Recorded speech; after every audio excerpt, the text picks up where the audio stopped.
आए हुए अतिथियों का, बड़े भैया आदरणीय अटल जी को, डॉक्टर साहब आपको, आप अमित भैया आपको, सारे लोगों को जो बाहर से मिर्जापुर में आए हैं सभी को करबद्ध आपका हार्दिक स्वागत अभिनंदन है। मिर्जापुर में प्रणाम है आपको माँ विंध्यवासिनी की धरती पे। और एक बार मैं सबसे निवेदन करूंगा, अपने मेहमानों के लिए जोरदार ताली बजाकर उनका सम्मान करो। सभी ने कुछ न कुछ अपना अपना परिचय दिया कि किस चीज में बादशाह है, कैसे। मैं एक मुक्तक में अपना परिचय देता हूं। ये प्रधान जी की तरफ से मुक्तक है, विवेकानंद जी की तरफ मुक्तक है, जो भी हमारे यहाँ हमारे लोग हैं सब की तरफ से मुक्तक, मिर्जापुर के निवासियों की तरफ से मुक्तक है, आपको सुनाता हूं। थोड़ा सा बेस मिलता है, मजा आता है, गुनगुनाता है। किसने कहा है आपसे कि दूर का हूं मैं, किसने कहा है आपसे कि दूर का हूं मैं, जो याद कर ले दिल से उस हुजूर का हूं मैं। किसने कहा है आपसे कि दूर का हूं मैं, जो याद कर ले दिल से उस हुजूर का हूं मैं। एक और है संगम और एक और है काशी, एक और है संगम और एक और है काशी, माँ विंध्याचल की नगरी मिर्जापुर का हूं मैं। माँ विंध्याचल की नगरी मिर्जापुर का हूं मैं। किसने कहा है आपसे कि दूर का। थोड़ा सा पानी व्यवस्था करके थोड़ा सा पढ़ना पड़ा, तभी मजा आएगा आपको। दो चार मुक्तक सुनाऊंगा क्योंकि आप लोग आए, आप सबको सुनना चाहता हूं, सुनूंगा मैं, लेकिन मेरे मुक्तक सुनिए दो चार। देशभक्ति भी हुई, बहुत सारे चीजें हुई, लेकिन एक ऐसा जब मानव कुछ नहीं जानता था, जब पूजा पाठ धर्म व्यवस्था कपड़े लगते कुछ भी नहीं जानता था, उस समय एक शब्द जानता था, प्रेम। प्रेम बहुत ही दिल को छूने वाला है, चाहे बूढ़ा हो चाहे बच्चा जवान सबको छू जाता है। एक मुक्तक पहचान के बाद मैं सुनाता हूं, श्रृंगार की मुक्तकें सुनाता हूं। बहुत बहुत धन्यवाद सभी कलमकारों को समर्पित ये मुक्तक, जिनके हाथ में कलम है, चाहे कवि हो चाहे पत्रकार या किसी प्रकार का व्यक्ति जो कलम से काम करता है, उनके लिए। कि आदत से यूं मजबूर होने की सजा मिली, आदत से यूं मजबूर होने की सजा मिली, सच्चाई पे गुरूर होने की सजा मिली, सच्चाई पे गुरूर होने की सजा मिली। कि चेहरे को हूबहू दिखाने का जुर्म था, चेहरे को हूबहू दिखाने का जुर्म था, शीशे को चकनाचूर होने की सजा मिली। और ठीक लगता है, हम लोग हंसते मुस्कुराते कविता पढ़ते हैं, लेकिन अंदर की जो सैलाब है, जो अंदर की पीड़ा है, जो दर्द है, मैं कविता कहता हूं, कवियों की पीड़ा। कि भावनाओं का कारोबार हो गया हूं मैं, भावनाओं का कारोबार हो गया हूं मैं, खुद पर खुद कहीं उधार हो गया हूं मैं, खुद का खुद, खुद पर खुद कहीं उधार हो गया हूं मैं।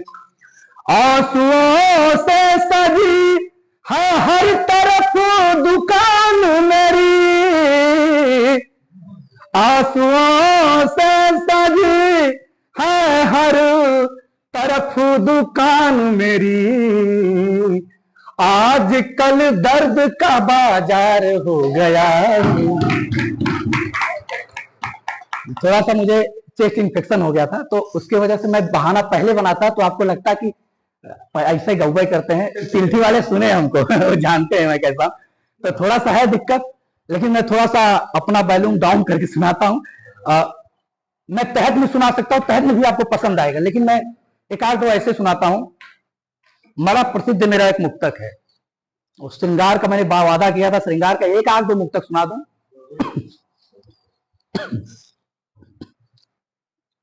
यूं तो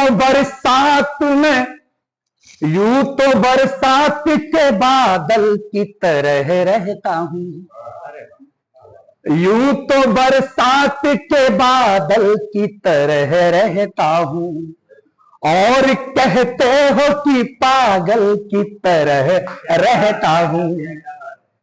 यूं तो बरसात के बादल की तरह रहता हूं, और कहते हो कि पागल की तरह रहता हूं। मेरे होने से खूबसूरती बढ़ जाती है, मेरे होने से खूबसूरती बढ़ जाती है, मैं तो बस आंख में काजल की तरह रहता हूं, मैं तो बस आंख में काजल की तरह रहता हूं। आंसू के बारे में बात हो रही थी, बड़ा दर्द पीड़ा, बहुत सारे ऐसी जगह के जहां हम देख रख सकते हैं, और सारी चीज ऐसी खून खौलाने वाली बातें हैं। देशभक्ति अपने बगल में जो सुधार कर भी किया जा सकता है, जो अपने देश के लिए, जो क्योंकि देश का नागरिक है, उसका सेवा करेंगे तो आप देशभक्त हैं। मैं आपको बताता हूं, एक पहले आंसू का अगर परिभाषा लगे बड़े भाई डॉक्टर साहब की 4 लाइनों में मैंने किया है, आपका छोटा भाई किया है, तो आपका आशीर्वाद अवश्य मिले। बड़ों का आशीर्वाद छोटों को बहुत आवश्यक होता है। मैं सुनाता हूं कि मन का भाव तरल होता है। आंसू है क्या? मन का भाव तरल होता है, हृदय वृक्ष का फल होता है। मन का भाव तरल होता है, हृदय वृक्ष का फल होता है, और दर्द हिमालय से जो निकले, दर्द हिमालय से जो निकले, आंसू गंगा जल होता है। हाँ, कि दर्द हिमालय से जो निकले, आंसू गंगा जल होता है। मैं सुनाता हूं, मैं प्रयागराज जा रहा था, बस से जा रहा था प्रयागराज। मैं 2 मुक्तक, ये सब मुक्तक इनको सुना लेने दीजिए। मैं गीत नहीं सुनाऊंगा ना तो मैं भैया 4 घंटा पढ़ने वाला आदमी, 2 घंटा पढ़ने वाला आदमी, 10 मिनट दीजिए पढ़ने के लिए। हम अपनों के बीच में थोड़ा सा एक बार अगर आपको सुनाने का मैं सुनाऊं, ताली बजा दीजिए, बताइए कि सुनाऊं। सुनिए, मैं प्रयागराज जा रहा था, रास्ते में मैंने समोसा मांगे, दुकान वाले ने समोसा दिया, अग्रहरी जी कागज पे दिया, और उस कागज पे गणित के सूत्र लिखे थे, और तुरंत मुक्तक निकल गया। क्या मुक्तक हुआ? कक्षा 7 तक प्रधान जी भी पढ़े हैं, कोई मजबूरी होगी, ऐसे सब लोगों ने अपनी अपनी पढ़ाई छोड़ी है। सुनिए मुक्तक, जिनकी मजबूरी को जब छूटी है पढ़ाई या तमाम की, शुरू में लगता है कि मैं पढ़ के डीएम बनूंगा, कलेक्टर बनूंगा, या आईएएस अधिकारी, कुछ न कुछ लगता है बन जाऊंगा, बाद में कि मारा गया ये ख्वाब है रोटी के वास्ते, कि मारा गया ये ख्वाब है रोटी के वास्ते, और मसला गया गुलाब है रोटी के वास्ते, मसला गया गुलाब है रोटी के वास्ते, और कागज पे समोसा था चटनी पड़ी हुई, कागज पे समोसा था चटनी पड़ी हुई, बेची गई किताब थी रोटी के वास्ते, बेची गई किताब थी रोटी के वास्ते। अरे इसकी जरूरत नहीं, आशीर्वाद की जरूरत। अरे बाप, आशीर्वाद, आप बस आशीर्वाद ही काफी होता है। आखिरी अटल भैया आपके लिए समर्पित आखिरी मुक्तक पर मैं बैठता हूं। अभी गीत गजल का तो कभी अवसर मिलेगा सुनाऊंगा, पहले मुक्तक ही सुन लीजिए। अरे नहीं, बिल्कुल आखिरी मुक्तक सुनिए तब हम। मैं एक बात सुनाता ही हूँ, जब खड़ा हो गया तो एक ही बात। और दर्द और जो पीड़ा की बात हुई है, वास्तव में आंसू की जब मैंने बात की तो ये मुक्तक सुनिएगा।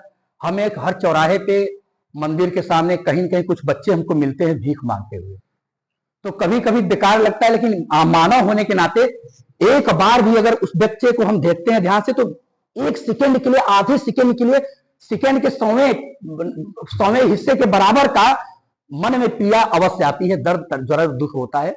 और एक मुक्तक कि भार कंधे पे खुद से ज्यादा टांगते बच्चे, भार कंधे पे खुद से ज्यादा टांगते बच्चे, पेट की खातिर सीमाओं को लांघते बच्चे, पेट की खातिर सीमाओं को लांघते बच्चे।